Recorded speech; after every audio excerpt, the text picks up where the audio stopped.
말씀을 찾으셨으면 함께 봉독합니다. 지면을 이미 평평히 하였으면 소해양을 뿌리며 대양을 뿌리며 소맥을 줄줄이 심으며 대맥을 정한 곳에 심으며 길이를 그가에 심지 아니하였느냐. 이는 그의 하나님이 그에게 적당한 방법을 보이사 가르치셨음이며 소해양은 도리깨로 떨지 아니하며 대양에는 수레바퀴를 굴리지 아니하고 소해양은 작대기로 떨고 대양은 막대기로 떨며 곡식은 무슨가 아니라 늘 떨기만 하지 아니하고 그것에 수레바퀴를 굴리고 그것을 말굽으로 밟게 할지라도 부수지는 아니하나니 이는 만군의 여호와께로부터 난 것이라. 그의 경영은 기묘하며 지혜는 광대하니라. 아멘. 하나님 감사합니다. 광대하신 하나님의 지혜로운 경영형으로 충만하게 하여 주시옵소서. 부족한 종이 주의 말씀을 대언할 때 성령의 권으로 충만하게 하시고 하나님의 말씀만을 바르게 대언하는 능력의 시간이 되게 하여 주시옵소서. 하나님의 모략과 지혜와 경영형으로 충만하게 하시고 하나님의 놀라우신 능력의 말씀으로 인도되는 능력의 시간이 되게 하여 주시옵소서. 하나님의 지혜로운 경영형으로 승리하는 복된 가정과 교회 되게 하여 주시옵소서. 감사드리며 주 예수 그리스도의 이름으로 기도드리옵나이다. 아멘. 할렐루야. 하나님의 놀라우신 은총과 능력을 찬양하며 경배드립니다. 하나님께서 온 세상을 창조하신 그 지혜로운 영으로 우리를 인도하고 계십니다. 하나님께서 온 세상을 창조하시고 통치하시는 그 경영의 영으로 우리를 통치하시고 우리를 경영하고 계십니다. 하나님의 지혜로운 경영을 배워서 모든 삶과 사역 가운데 승리의 큰 기쁨 넘치시기를 주님의 이름으로 축원합니다. 농부는 농사를 짓고 겨울에 쉼을 가집니다. 봄에 심을 씨앗들을 점검하고 다음 해에 농사를 준비합니다. 하나님께서 우리에게 각자 인생의 삶을 경영할 수 있는 지혜를 주셨습니다. 많은 사람들이 미래를 설계하며 자신의 경영 방법으로 보다 나은 삶을 준비합니다. 대학에는 경제학과 경영학과라는 과가 있죠. 사업과 세상의 경영과 경제를 잘 준비하여 살기 좋은 세상을 만들기 위해서입니다. 인생의 경영에 실패하면 삶의 낙오자가 되어서 패배자의 삶을 살게 됩니다. 가정과 사회, 국가, 공동체가 하나님의 지혜로운 경영의 영으로 경영을 바로 할 때 하나님의 부여와 평강과 하나님께서 주시는 풍요로운 영으로 충만하게 됩니다. 하나님께 주시는 풍요로운 복을 받아 누리기 위해서는 하나님의 지혜로운 경영의 방법으로 우리의 모든 인생과 삶과 사역, 또 사업과 모든 주어진 일들이 경영되어야 됩니다. 우리 그리스도인은 세상의 경영 방법을 의지하지 않고 하나님의 지혜로운 경영 방법을 배울 때 성공적인 삶을 영위할 수 있습니다. 온 우주 만물을 창조하시고 다스리시는 하나님의 경영은 지혜롭고 광대하십니다. 농부가 씨를 뿌리고 밭을 갈고 농사를 짓는 방법은 모두 하나님께로부터 온 것입니다. 하나님께서 세상의 사람들이 잘 살아갈 수 있도록 하나님의 지혜를 공급하여 주십니다. 그런데 이스라엘 백성들은 하나님을 무시하고 하나님의 지혜로운 경영 방법에 의지하지 않았습니다. 이스라엘 백성들은 애굽의 신들, 바벨론의 신들, 아수르 나라 등 이방 신들을 의지하며 살았기 때문에 하나님의 심판으로 멸망의 고통을 당하게 되었습니다. 대적의 침략으로 고통을 당하게 된 것이죠. 북왕국 이스라엘이 쓰고 있는 면류관 사마리아가 망하게 됩니다. 북왕국의 이스라엘의 수도 사마리아가 아수르 제국의 침략으로 함락되고 멸망을 당하게 됩니다.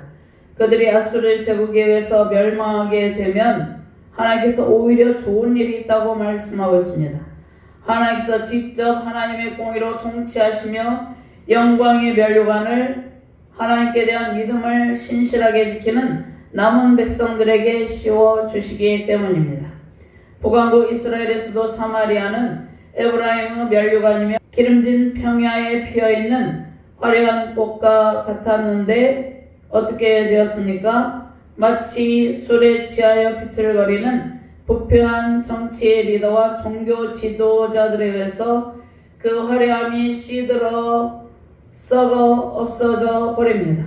그러니까 사마리아의 화려한 면류관이 썩어 버리게 되었다는 말씀입니다.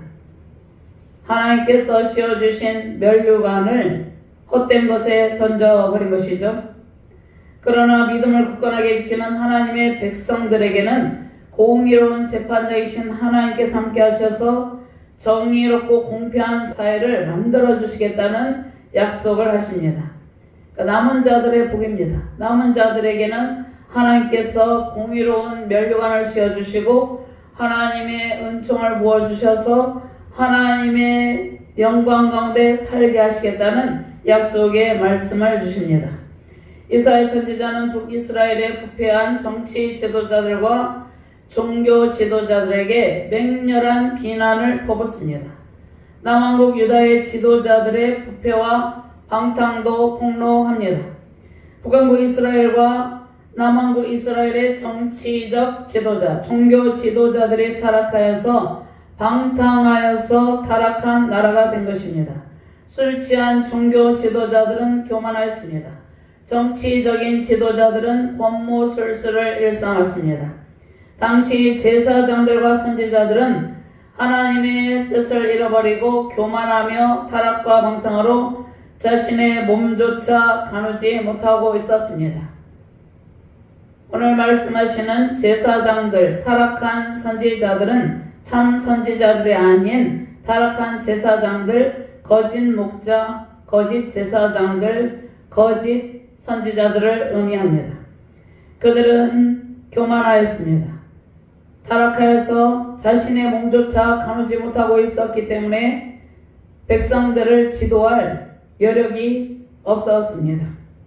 그러한 종교 지도자들에게 도움을 요청하고 하나님의 뜻을 구하는 백성들이 얼마나 가련한지를 말씀하십니다.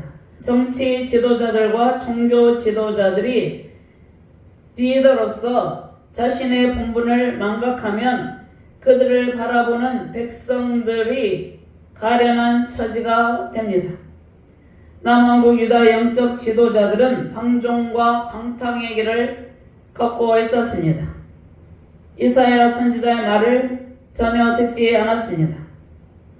하나님의 참 선지자 이사야를 비난하고 시온은 절대로 망하지 않는다는 잘못된 신학을 가지고 있었습니다.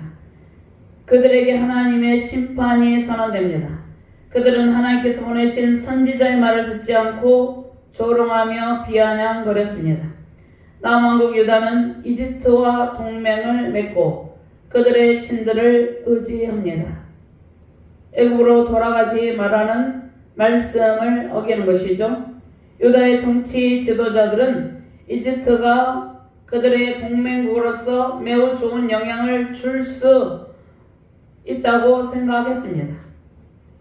그런데 이집트가 동맹국으로서 결코 좋은 영향을 줄 수 없는 나라임을 깨닫지 못했다는 말씀입니다. 이집트는 이스라엘 백성의 동맹국이 될 수 없어요.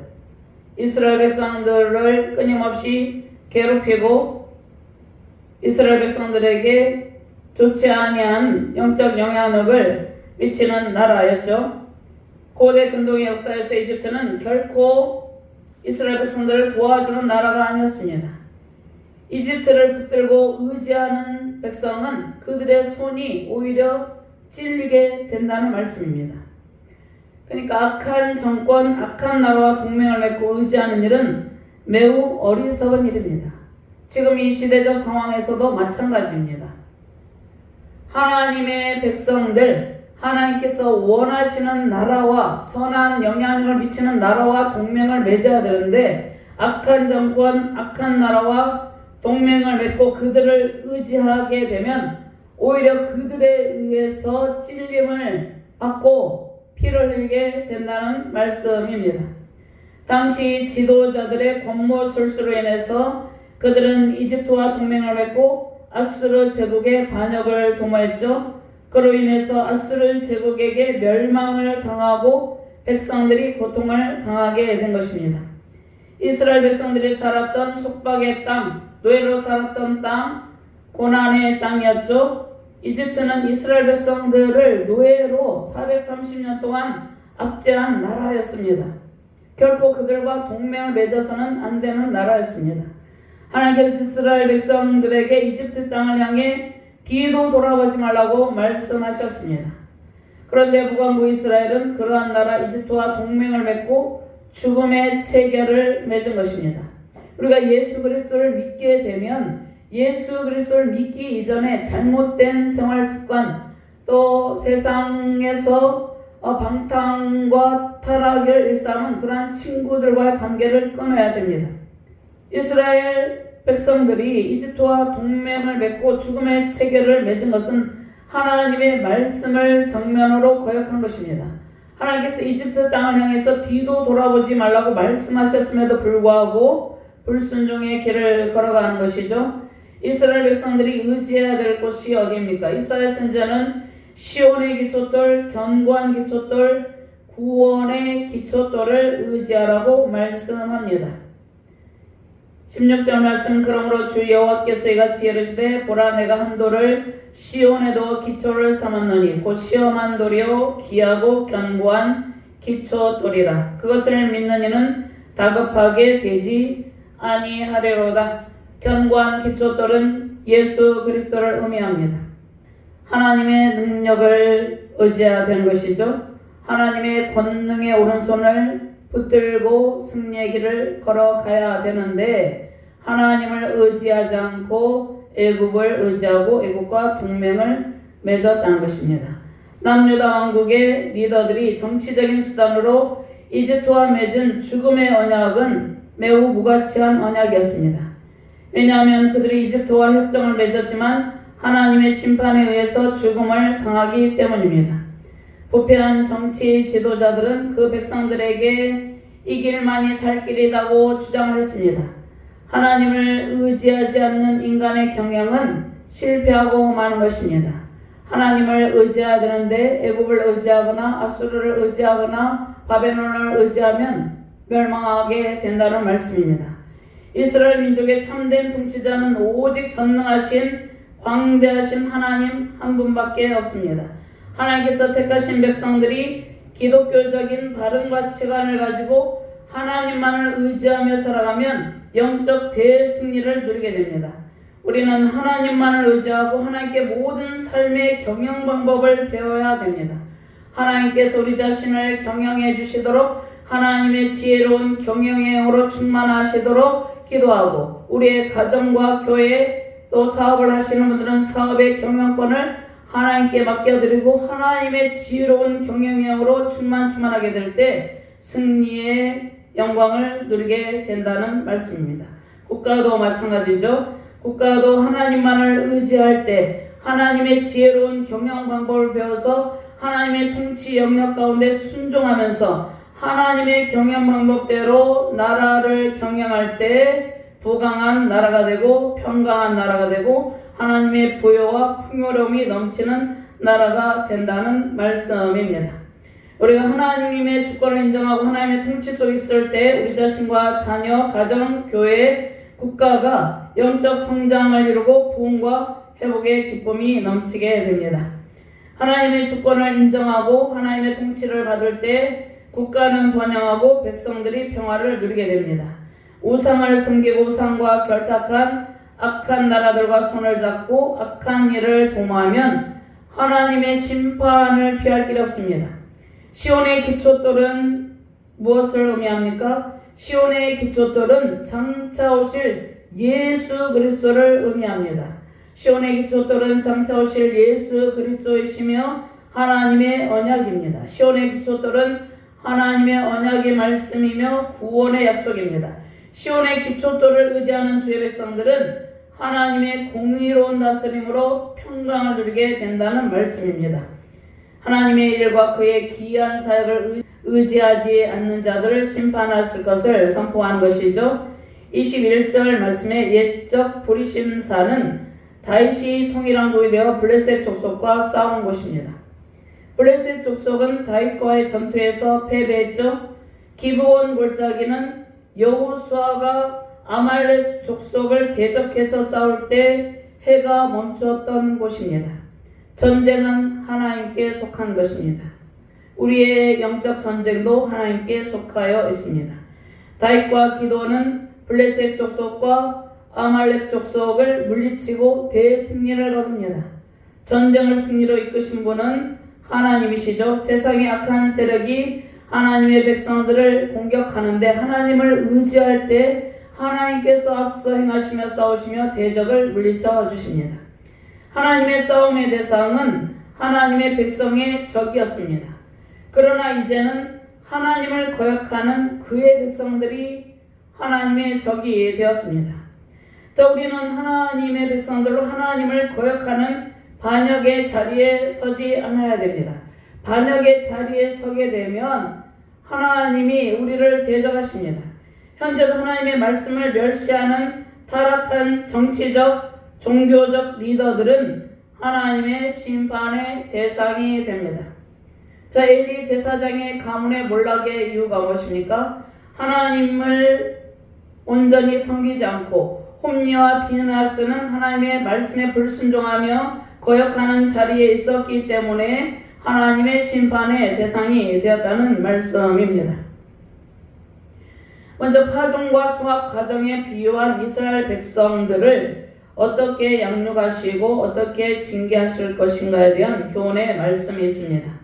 먼저 너희는 하나님의 말씀을 들으라고 말씀하고 있습니다. 하나님의 말씀에 귀를 기울이고 하나님의 음성을 듣고 말씀에 순종하라고 말씀을 하고 계시는 것이죠. 23절에서 25절 말씀은 씨 뿌리는 비유에 관한 말씀입니다. 27절에서 28절 말씀은 추수하는 비유에 관한 말씀이죠. 23절 말씀을 함께 공부합니다. 너희는 귀를 기울여 내 목소리를 들으라. 자세히 내 말을 들으라. 아멘.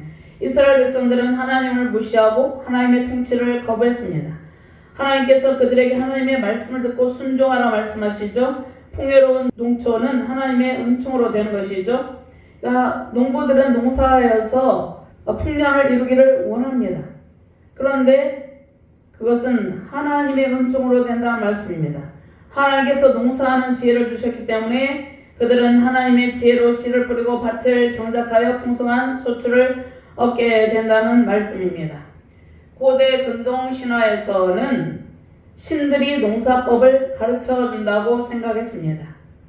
농사하는 지혜가 하나님께로부터 온 것임을 거부하는 것이죠. 고대 근동의 신화, 이방 신들은 하나님을 대적하는 사단의 세력에 속한 영들이죠. 그런데 고대 근동 신화에서 신들이 농사법을 가르쳐 준다고 생각을 하고 있었기 때문에 어리석은 이스라엘 백성들이 하나님을 의지하지 않고 이방 신들을 의지했기 때문에 이사야 선지자는 농사하는 지혜를 주신 분이 하나님이시며 이방 신들이 아님을 강조합니다. 파종과 수확 과정에 비유한 하나님의 백성에 대한 양육과 징계에 대한 말씀입니다. 농부는 하나님을 상징하고요. 씨와 곡식은 하나님의 백성을 상징합니다. 농부가 밭을 갈고 씨를 뿌리고 잘 자라게 하는 것처럼 하나님께서 그의 백성을 보호하시고 인도하십니다. 자, 알곡을 얻기 위해서 도리깨질을 하는 것은 하나님의 백성을 연단하셔서 성화의 과정을 통해서 거룩한 백성으로 만드시는 것을 의미합니다. 농부의 지혜는 모두 하나님께로부터 오는 것이죠. 다양한 농사의 방법을 통해서 땅의 풍성한 소출을 수확하는 것처럼 하나님께서 하나님의 경영 방법으로 온 세상을 통치하고 계십니다. 온 우주 만물은 하나님의 통치 영역 아래에 있습니다. 창문의 깊이와 세상의 경영에 대해 알지 못하는 농부도 하나님께서 주시는 지혜로 농사해서 풍성한 소출을 수확하게 된 것이죠. 그런데 유다의 지도자들은 많은 세상의 지혜를 가지고 있었습니다. 세상의 지식을 가지고 있었습니다. 종교 지도자들도 그들만의 신학을 가지고 있었습니다. 그러나 그들은 하나님의 지혜를 받기를 거부했습니다. 하나님의 지혜로운 경영의 영을 거부했습니다. 백성들을 바른 길로 인도하지 못하고 도탄에 빠지게 되었죠. 그로 인해서 나라가 위기에 처하게 되었습니다. 그러한 유다 지도자들과 백성들에게 하나님을 멸시하고 조롱하는 태도를 이제 버리고 하나님께 관심을 가지고 말씀을 배우라고 명령하시는 것이죠. 우리가 성경 말씀을 모르면 하나님의 지혜가 임하지 않습니다. 남유다 왕국의 어리석은 지도자들은 불경건했습니다. 하나님의 말씀을 무시했습니다. 지혜로운 백성은 자신의 무지함을 인정하고 하나님의 말씀을 자세히 듣고 귀를 기울이는 백성입니다. 잠언 1장 7절 말씀에 여호와를 경외하는 것이 지식의 근본이거늘 미련한 자는 지혜와 훈계를 멸시하느니라. 우리는 하나님의 말씀을 자세히 듣고 성경 말씀 속에 담긴 하나님의 지혜를 배워야 합니다. 하나님의 지혜는 말씀의 법에 있습니다. 우리의 계획을 주관하시고 인도하시는 분도 하나님이십니다. 하나님의 말씀 속에서 하나님의 음성을 듣고 하나님의 지혜로운 경영형으로 우리의 삶이 경영될 때 인생과 사역, 우리의 모든 신앙의 여정에 풍성한 소출을 거두게 됩니다. 하나님의 지혜로운 경영형으로 모든 삶과 사역 가운데 하나님께서 베푸시는 풍성한 은총과 상급으로 가득 차고 넘치는 복된 가정과 교회 되시기를 주님의 이름으로 축원합니다. 두 번째, 농부의 파종 과정에 비유된 하나님의 단계별 양육과 교훈이 있습니다. 하나님께서 우리를 단계별로 양육하시고 교훈하시는데 그 말씀을 따를 때 우리는 승리하게 된다는 말씀입니다. 24절부터 26절 말씀과 청구합니다. 파종하려고 가는 자가 어찌 쉬지 않고 갈기만 하겠느냐. 자기 땅을 개간하며 고르게만 하겠느냐. 지면을 이미 평평히 하였으면 소해양을 뿌리며 대해양을 뿌리며 소맥을 줄줄이 심으며 대맥을 정한 곳에 심으며 기리를 그가에 심지 아니하겠느냐. 이는 그의 하나님이 그에게 적당한 방법을 보이사 가르치셨음이며. 아멘. 여기에서 24절 말씀에 파종하려고 가는 자라는 말씀이 있죠. 자, 간다는 것은 땅의 표면을 완전히 갈아엎어서 쟁기질하는 것을 의미합니다. 봄에 씨를 뿌리기 위해서 겨울 내내 꽁꽁 얼어붙었던 땅을 쟁기로 갈아엎어야 된다는 말씀이죠. 그 이유는 무엇입니까? 곡식을 심어서 잘 자라게 하기 위해서입니다. 하나님께서 말씀으로 우리의 메마른 심령, 꽁꽁 얼어붙은 심령, 단단한 심령을 기경하십니다. 단단한 심령을 갈아엎으신다는 말씀입니다. 그래서 말씀의 씨앗이 뿌려질 때 잘 자라게 하기 위해서 그렇게 한다는 말씀이죠. 거칠고 꽁꽁 얼어붙은 마음을 말씀으로 녹이셔서 부드럽게 하셔서 말씀의 씨앗이 잘 자라게 하십니다. 얼어붙은 심령을 기경하지 아니하면 풍성한 소출을 거둘 수 없기 때문이죠. 농부가 땅을 기경하는 것은 씨를 뿌리고 모종을 심어서 잘 자라게 하기 위해서이죠. 하나님께서 우리의 마음을 부드럽게 하시고 우리의 인생을 직접 경영해 주십니다. 삶의 풍성한 소출을 거두게 하시죠. 마치 농부가 땅을 기경하여서 옥토로 만들어서 풍성한 소출을 거두는 것처럼 우리의 인생과 사역, 가정, 교회와 나라를 하나님의 지혜로운 경영으로 하나님의 방법으로 경영하심으로 풍성함이 넘치게 하신다는 말씀입니다.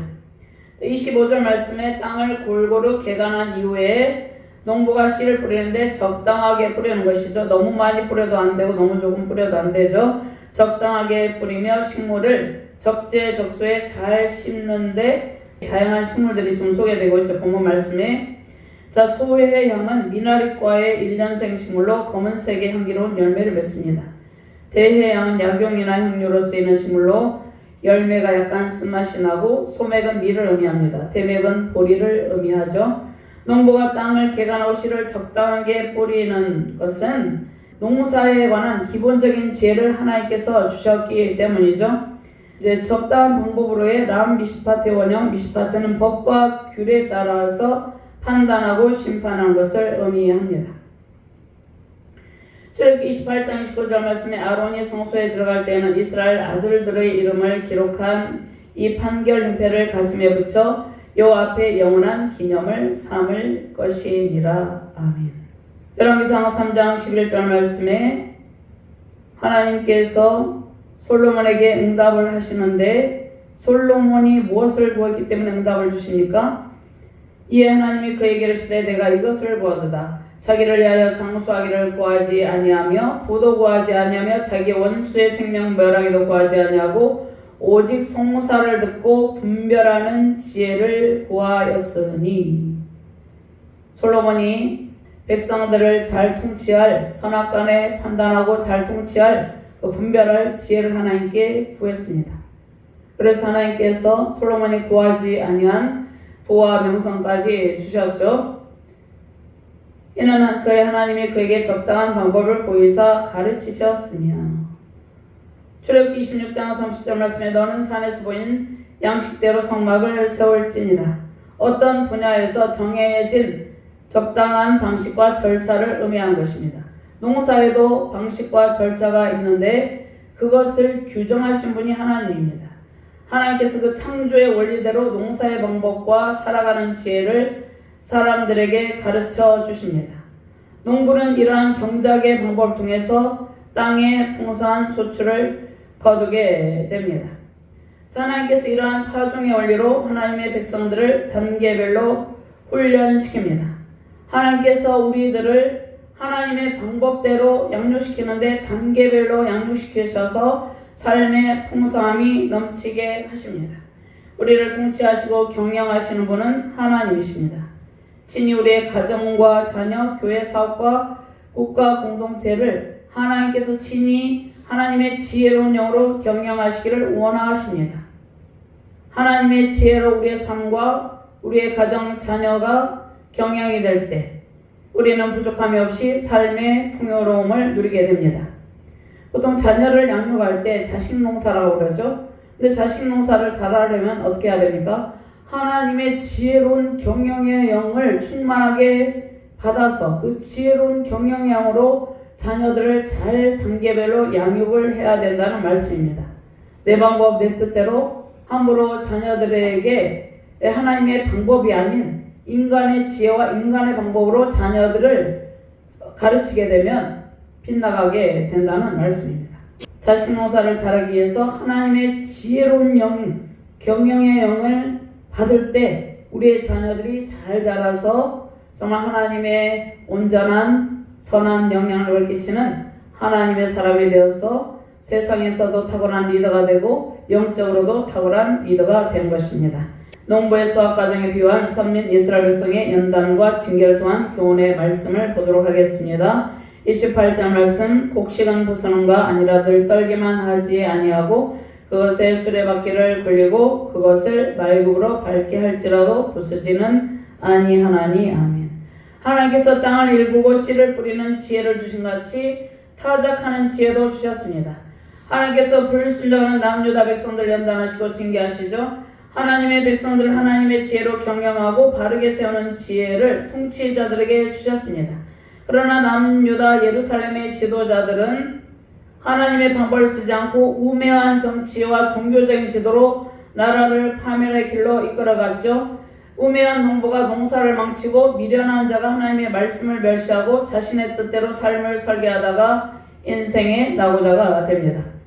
북이스라엘과 남유다 왕국의 정치적, 종교적 지도자들과 백성들의 무지를 통해서 우리는 오직 하나님의 지혜로운 경영을 배워야 된다는 것을 알 수 있습니다. 농부가 곡식을 타작할 때 알곡을 거두기 위해서 타작을 하죠. 그러나 곡식은 절대 부수지 않습니다. 히브리서 12장 5절 말씀에 또 아들들에게 권하는 것 같이 너에게 권면하신 말씀도 잊었도다. 일러스되 내 아들아 주의 징계하심을 경히 여기지 말며 그에게 꾸지람을 받을 때 낙심하지 말라. 하나님께서 우리들을 연단하실 때 때로는 강하고 똑똑하고 거칠게 연단하십니다. 그러나 그것을 통해서 풍성한 알곡 성도가 되게 하기 위해서 그렇게 하시는 것이죠. 우리를 사랑하시기 때문에 징계를 하신다는 말씀입니다. 농부가 곡식을 함부로 다루지 않듯이 하나님께서 하나님의 백성을 연단은 하시지만 부서지지 않도록 보호하시면서 삶의 풍성한 솥을 맺는 성품과 자질을 갖추도록 하신다는 말씀입니다. 로마서 5장 3절 4절 말씀, 다만 이뿐 아니라 우리가 험난 중에도 질관하니 이는 험난은 인내를, 인내는 연단을, 연단은 소망을 이루는 줄 알미로다. 아멘. 수레바퀴를 굴리고 말굽으로 밟게 할지라도 곡식은 부수지 않는다는 말씀이죠. 하나님의 징계가 때로는 가혹하게 느껴질 때도 있습니다. 그러나 그 징계는 우리를 풍요로운 삶의 결정체, 보석 같은 하나님의 백성들로 세우시기 위한 하나님의 지혜로운 경영의 방법입니다. 우리는 우매한 정치적 지도자, 타락한 종교 지도자들을 의지하는 것이 아니라 오직 지혜로운 하나님의 경영에 우리의 모든 삶을 맡겨야 됩니다. 하나님의 지혜가 우리 자신과 가정, 자녀, 교회, 나라에 충만하게 임하시기를 주님의 이름으로 축원합니다. 네 번째, 하나님의 경영을 배우고 하나님의 경영에 모든 삶을 맡기라고 말씀하고 있습니다. 하나님의 모략과 지혜는 광대하시도다고 말씀을 하고 있는 것이죠. 하나님의 경영을 배우고 하나님의 지혜로운 경영에 모든 인생의 모든 상황을 맡길 때 우리 안에서 풍성한 결실의 기쁨이, 소출의 기쁨이 넘치게 된다는 말씀입니다. 29절 말씀 함께 봉독합니다. 이도 만군의 여호와께로부터 난 것이라 그의 경영은 기묘하며 지혜는 광대하니라. 아멘. 본문 말씀은 파종과 수확의 과정을 비유한 하나님의 백성들에 대한 양육과 징계를 교훈하신 본문 말씀의 결론 부분입니다. 하나님께서 백성들을 양육하시고 징계하심으로 그들을 새롭게 하십니다. 그 하나님께 대한 찬양이죠. 하나님께서 모략을 통해서 하나님의 백성들을 자라게 하신다는 말씀입니다. 하나님의 경영이라는 것은 무엇입니까? 하나님의 경영이라는 것은 세상을 경영해 가시는 하나님의 작정, 하나님의 경륜, 하나님의 깊은 지혜를 의미합니다. 인간의 지혜와 상식으로 도저히 이해할 수 없으신 하나님의 깊은 지혜, 우리의 지혜와 인간의 세상의 지혜, 인간의 방법과 상식으로서는 하나님의 깊으신 지혜를 이해할 수 없습니다. 하나님께서 하나님의 깊으신 지혜로 하나님의 백성들을 경영하시며 하나님 나라를 이루어 가십니다.